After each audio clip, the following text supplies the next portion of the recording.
Welcome back to our channel. This video is part 2 from the series How to Make Good Instructional Videos. In part 2, you will identify effective guidelines on how to make instructional videos easily. Please click like and subscribe to receive more useful videos from our channel.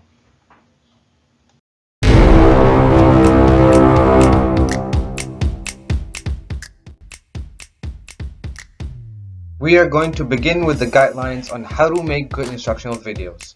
And those who have missed part 1, you may click on the link above that will bring you to part 1. What makes a good tutorial video? Here are some effective guidelines that may help you to start designing your own videos. First, ask yourself this key question.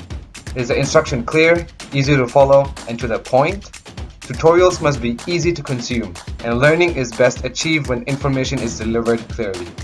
Ensuring your tutorial meets a high standard of clarity begins with planning. When you start working on a tutorial, set specific learning objectives for the viewer. Write these objectives out, making sure they identify the actions or concepts that users need to know to be successful after watching your tutorial. Use a phrase like "viewers will know" or "users will understand" to express your objectives. Here are a few sample tutorial objectives. You will identify the steps to record using a PowerPoint. Users will know how to start a screen recording. Viewers will understand how to design digital quiz using Google Forms. While there's no universal limit on the number of objectives a tutorial should have, keep the number to a logical amount and remember that, in many cases, less is more. A short tutorial should have 1 to 3 objectives.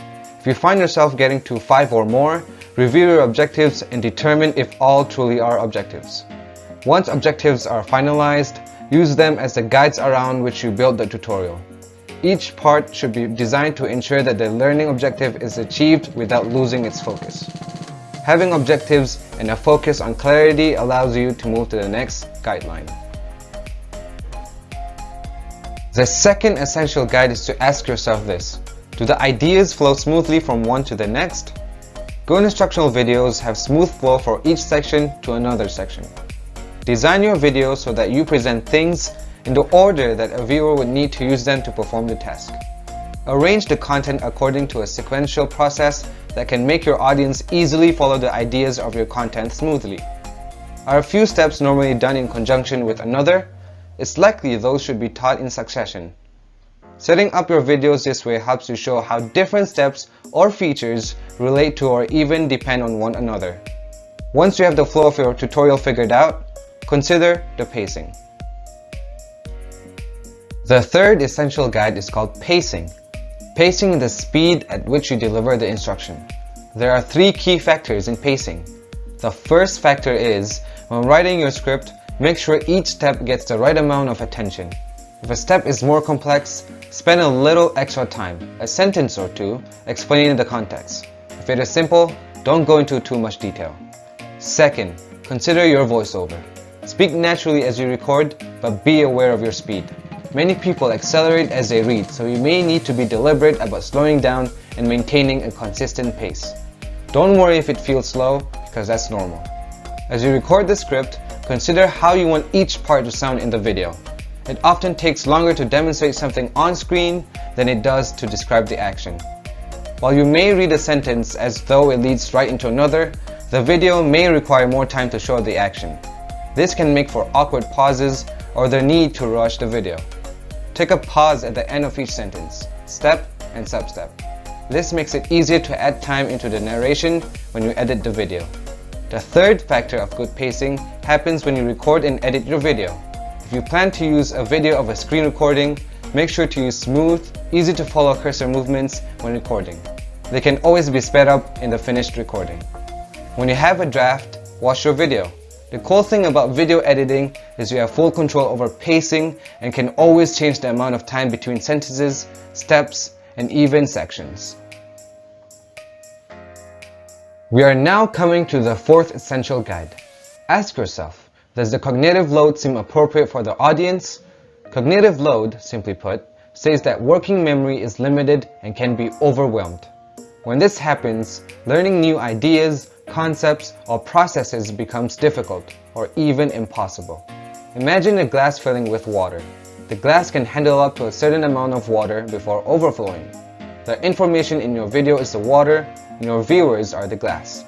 Don't overflow their minds to the point where they miss critical information. Therefore, it is important that you must assess your audience's appropriate cognitive load that requires determining their familiarity and skill level. Novices will likely need more context and groundwork to cement key concepts. More advanced viewers can likely handle a higher cognitive load with regard to the subject. Ultimately, getting this right requires a good understanding of your audience. Knowing their skill level, prior knowledge, and even the level of interest will help you assess the appropriate cognitive load and provide the proper amount of content. The next essential guide is called Appeal. Ask yourself this question: does the content speak to a broad audience?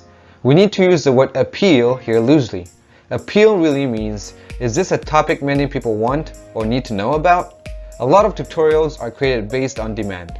Others are created by companies for compliance purposes. In either case, the key here is making sure that the content is useful to a broad audience. If you're making a tutorial based on demand, this is an important step. Study the information indicating a need for the tutorial and be sure to address the interests presented. This is a value check, as in it helps to make sure the tutorial you create and time you invest in it is of the most value possible. The sixth essential guide for you to easily make instructional videos is called Tone. Key question: does the content have a neutral, friendly, and inviting tone? Make your tutorials inviting and comfortable to watch. Narrations that's overly excited or delivered in monotone will distract from the learning content and may lead some viewers to tune out. Tone comes through most obviously in the way the narration is read, but start setting the right tone in writing your script. The script plays a central role in determining tone. Word choice demonstrates a lot about what the narrator wants you to feel. When you write, describe things as they are. The second half of the tone comes in the narration. Read your script calmly and clearly, adding the inflections you normally would if saying it to another person. Unless the situation calls for a particular emotion, a general feeling of happiness is a good idea. Pro tip: to help ensure a happy tone, try smiling as you read. Getting the tone right can be tough. To make it easier, have another person sit with you as you record or listen to your recording and give you feedback.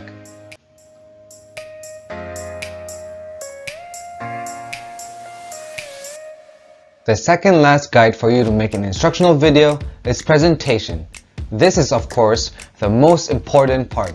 It is also very easy to focus on and forget everything that comes before it, like designing a beautiful book cover before writing the book.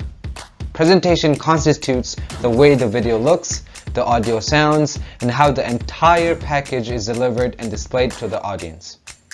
If the tutorial uses a screen-recorded video, it should be crisp and clear. Screencasting softwares like Camtasia makes it easy to record your screen and then bring the recording into the video editor. Once in the video editor, zooming and panning features allows you to get close-ups of different parts of the screen to highlight important information. Just make sure to have the best picture possible to ensure a quality video.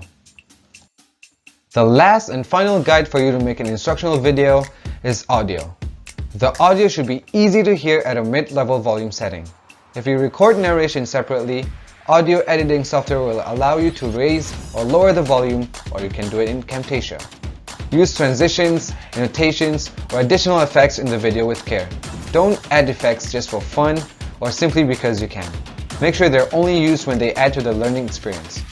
Finally, the video should be placed where the audience who needs or wants it will access it. For many tutorials, this means YouTube. However, for some companies, it might be their own website, intranet, or knowledge center.